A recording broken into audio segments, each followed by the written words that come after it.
بسم الله الرحمن الرحيم. هل أتاك حديث الغاشية وجوه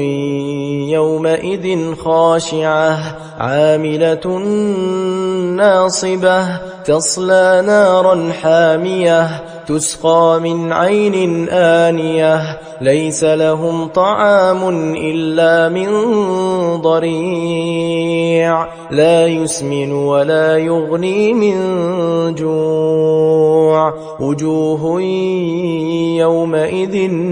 ناعمة لسعيها راضية في جنة عالية لا تسمع فيها لاغية فيها عين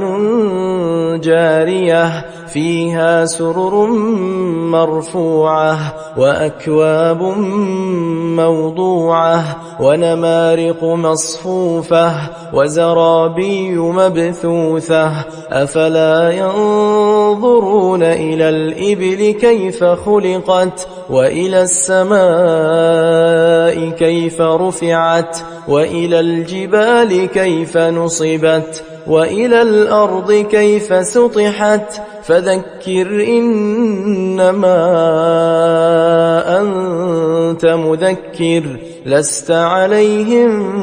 بمسيطر إلا من تولى وكفر فيعذبه الله العذاب الأكبر إن إلينا إيابهم ثم إن علينا حسابهم.